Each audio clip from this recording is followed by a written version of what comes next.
नमस्कार मित्रों। देखिए मित्रों, आज हम जो अध्ययन करने वाले हैं और इस अध्ययन में हमारा चैप्टर का नाम है अधिकार। चैप्टर का नाम है अधिकार। तो मित्रों, अधिकारों के बारे में हमने पढ़ लिया था और आज हमारा जो तीसरा अधिकार है उसके बारे में हम विधिवत अध्ययन करेंगे। और तीसरे अधिकार का नाम है शोषण के विरुद्ध अधिकार, जो अनुच्छेद 23 से 24 तक इसका वर्णन मिलता है। हमारे संविधान के अंदर जो अनुच्छेद हैं और उन अनुच्छेदों के अंदर जो अनुच्छेद संख्या 23 और 24 है मित्रों, इसमें इसका वर्णन मिलता है। मित्रों, आगे वाले जो दो अधिकार थे और अधिकारों की जो व्याख्या थी मैंने पाठ संख्या 1 में डाल दी थी और ये पाठ संख्या 2 है। अनुच्छेद 23 के अनुसार मानव व्यापार व बेगार तथा बलात् श्रम पर प्रतिबंध लगाया गया है। यानी अनुच्छेद 23 के अनुसार मानव व्यापार व बेगार और बलात् श्रम यानी बंधुआ मजदूरी पर जो है प्रतिबंध लगाया गया है। लेकिन बंधुआ मजदूरी की बात करें तो राज्य सार्वजनिक उद्देश्य के लिए, जो राज्य सरकार क्या कर सकती है सार्वजनिक उद्देश्य के लिए और जो है सार्वजनिक सेवाओं के लिए यह श्रम योजना लागू कर सकती है। जैसे मान लो मनरेगा है जिसमें फिक्स मजदूरी कोई 100-150 जितनी भी है। राज्य इस सेवा में धर्म, मूल, वंश, जाति या वर्ग के आधार पर कोई भेदभाव नहीं करेगा। और बंधुआ मजदूरी समाप्त करने के लिए ध्यान रखना, राज्य सरकार ने बंधुआ मजदूरी समाप्त करने के लिए 1975 में बंधुआ मजदूरी का एक उन्मूलन अधिनियम पारित किया। 1975 में बंधुआ मजदूरी का एक उन्मूलन जो है अधिनियम पारित किया। ये तो मित्रों हमारी बात हो गई बंधुआ मजदूरी की और अनुच्छेद 23 की। फिर शोषण के विरुद्ध अधिकार, तीसरे अधिकार के अंदर ही अनुच्छेद 24 है हमारा, कि 24 के अनुसार बाल श्रम का निषेध किया गया है, जिसके अनुसार 14 वर्ष से कम आयु के बच्चों को कारखानों, खदानों या खतरनाक कार्यों में नहीं लगाया जा सकता। तो अनुच्छेद 24 और 24 में देखो यहाँ पर भी 4 आ रहा है, यहाँ पर भी 4 आए हैं। 14 वर्ष से कम आयु वाले बच्चों को जो है कारखाने, खदानों या खतरनाक कार्यों में नहीं लगाया जा सकता। क्यों? किस अनुच्छेद में? अनुच्छेद 24 में है। कितने अनुच्छेद में है? अनुच्छेद 24 में है। धार्मिक स्वतंत्रता का अधिकार अनुच्छेद 25 से 28 तक अधिकार संख्या 4। मित्रों, हम बात करते हैं धार्मिक स्वतंत्रता का अधिकार अनुच्छेद 25 से 28 तक। तो मित्रों, अनुच्छेद 25 के अनुसार देश के प्रत्येक नागरिक को किसी भी धर्म को मानने व आचरण करने का अधिकार है, और लेकिन सार्वजनिक व्यवस्था व समाज कल्याण और सुधार आदि के अंतर्गत इस पर रोक लगाई जा सकती है। यानी मित्रों, जो अनुच्छेद 25 की बात करते हैं तो 25 के अनुसार देश के प्रत्येक व्यक्ति को किसी भी धर्म को मानने का व आचरण करने और प्रचार करने का अधिकार है, लेकिन सार्वजनिक व्यवस्था व समाज कल्याण व सुधार आदि के अंतर्गत इस पर रोक लगाई जा सकती है। अनुच्छेद 26 के अनुसार धार्मिक प्रयोजन के लिए संस्था बनाने, यानी अपन धार्मिक कार्यों के लिए एक संस्था बनाने, उसका पोषण करने और धार्मिक कार्यों का प्रबंध करने के लिए संपत्ति अर्जित करने का अधिकार है। किसके तहत? अनुच्छेद 26 के तहत। फिर अगला है मित्रों हमारा अनुच्छेद 27 के तहत अनुसार। अब बात करते हैं हम अनुच्छेद 27 की। इसके अनुसार किसी भी व्यक्ति को किसी धर्म या संप्रदाय विशेष के पोषण हेतु कर देने के लिए बाध्य नहीं किया जा सकता। मान लो कोई समाज की कोई संस्था चल रही है तो प्रत्येक व्यक्ति को ये बाध्य नहीं किया जा सकता कि आपको इतना देगा, वो उसकी इच्छा होगी जितना ही देगा।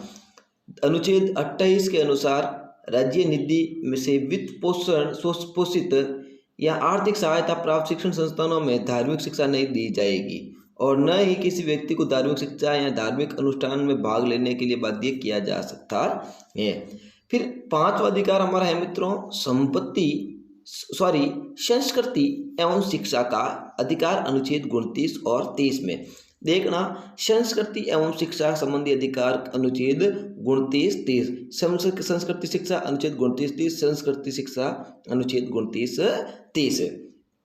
अनुच्छेद 29 के अनुसार देश के प्रत्येक नागरिक को अपनी भाषाएं, लिपि, संस्कृति को सुरक्षित करने का पूर्ण अधिकार होगा।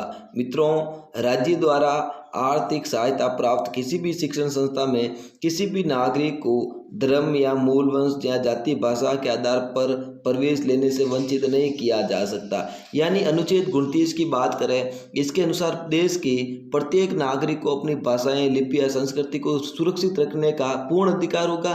और राज्य द्वारा आर्थिक सहायता प्राप्त किसी भी शिक्षण संस्थान में जहाँ पर राज्य द्वारा आर्थिक सहायता प्राप्त है, किसी में भी नागरिक को धर्म, मूल वंश या जाति या भाषा के आधार पर प्रवेश लेने से वंचित नहीं किया जा सकता, रोका नहीं जा सकता। अनुच्छेद 30 के अनुसार धर्म या भाषा पर आधारित सभी अल्पसंख्यक, अनुच्छेद 30 के अनुसार सभी धर्म या भाषा पर आधारित सभी अल्पसंख्यक वर्गों को अपनी पसंद की शिक्षण संस्थानों की स्थापना करने और प्रशासन का अधिकार होगा कि इस राज्य इस आधार पर शिक्षा संस्थानों को आर्थिक सहायता देने के लिए भी विभेद नहीं रहेगा। तो ये थी हमारे अनुच्छेद जो है 29 और 30, और जो है हमारे संस्कृति एवं शिक्षा संबंधी अधिकार में देखो अनुच्छेद 29-30 संस्कृति एवं शिक्षा संबंधी अधिकार। फिर हम बात करते हैं आगे, हमारा अधिकार संख्या 6 जो है संवैधानिक उपचारों का अधिकार, जिसे संविधान की आत्मा कहा जाता है। संवैधानिक उपचारों का अधिकार और जिसे संविधान की आत्मा कहा जाता है। तो मित्रों, मैं एक बार पुनः स्वागत करूंगा आपके अपने YouTube channel Rajasthan GK by SG sir में। मित्रों, अभी तक आपने हमारे YouTube channel Rajasthan GK by SG sir को सब्सक्राइब नहीं किया तो मैं एक बार चाहूँगा कि भाई एक बार आप अपनी इच्छा से सब्सक्राइब कर दें, अपने दोस्तों में शेयर कर दें। ये एक विधिवत अध्ययन है और विधिवत अध्ययन के तहत हम अध्ययन कर रहे हैं संवैधानिक उपचारों का अधिकार। अनुच्छेद 32 के अंतर्गत इसका उल्लेख मिलता है और अनुच्छेद 32 के अनुसार यह अधिकार मौलिक अधिकारों के लिए प्रभावी कार्यवाहियाँ जो है न्यायालय के द्वारा करवाता है। इस अधिकार के तहत यदि किसी व्यक्ति के मौलिक अधिकारों का उल्लंघन हुआ है तो वो सीधे सीधे न्यायालय में जा सकता है। फिर अगला है अनुच्छेद 32 को डॉक्टर भीमराव अंबेडकर ने भारतीय संविधान की आत्मा माना है। अनुच्छेद 32 के तहत सर्वोच्च न्यायालय को और अनुच्छेद 226 के तहत उच्च न्यायालय को मौलिक अधिकारों के संरक्षण हेतु 5 रिट जारी करने का अधिकार है। ध्यान करना, अनुच्छेद 32 के तहत सर्वोच्च न्यायालय को और अनुच्छेद 226 के तहत उच्च न्यायालय को मौलिक अधिकारों के संरक्षण हेतु 5 रिट जारी करने का अधिकार है। वो 5 रिटें कौन सी है जिसमें हम अध्ययन करेंगे? बंदी प्रत्यक्षीकरण है, परमादेश हैं और प्रतिषेध हैं और उत्प्रेक्षक हैं और फिर अधिकार पर्चा।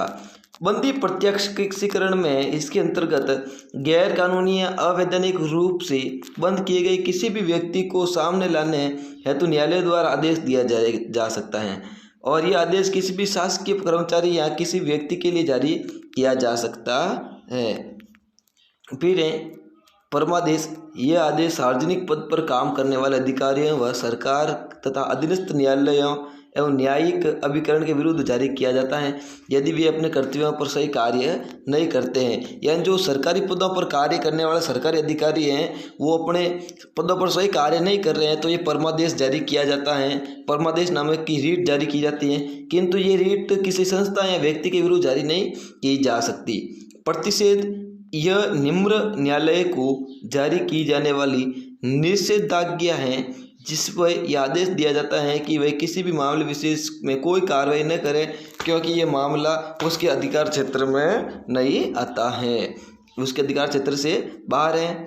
फिर उत्प्रेक्षण नामक रीट, इसके द्वारा हम बात करते हैं उत्प्रेक्षण नामक रीट की, तो इसके द्वारा निम्न न्यायालय में किसी भी केस को या जानकारी को उच्च न्यायालय अपने पास मांग सकता है और ये रीट उस समय जारी की जाती जब निम्न न्यायालय किसी मामले की सुनवाई कर चुका हो।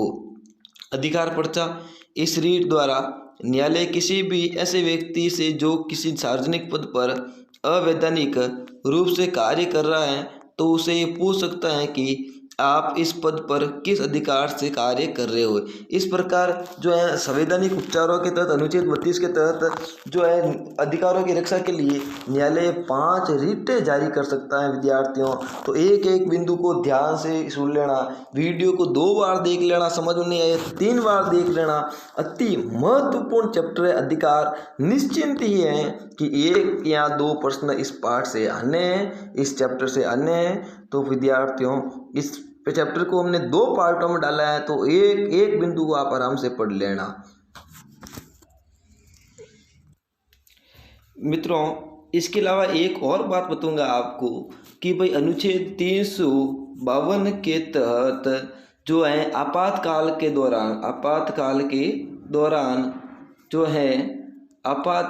के दौरान अनुच्छेद 19, 20, 21 अनुच्छेद 19, 20 और 21 को जो है रद्द किया जा सकता है राष्ट्रपति शासन के समय। तो अनुच्छेद 20, 19, 20, 21 को रद्द किया जा सकता है। और इसके अलावा आपको ध्यान रखना होगा मित्रों कि भाई जो अनुच्छेद 31 के तहत जो संपत्ति का अधिकार था उसको भी हटा दिया गया है। यह मैंने पाठ संख्या 1 में बता दिया था, 31 के तहत संपत्ति का अधिकार हटा दिया गया है। तो मित्रों वीडियो को पूरा देखने के लिए धन्यवाद, बने रहने के लिए, अंत तक बने रहने के लिए आपका धन्यवाद। अभी तक आपने वीडियो को सब्सक्राइब नहीं किया, सब्सक्राइब कर दें, अपने दोस्तों में शेयर कर दें, लाइक कमेंट जरूर करें।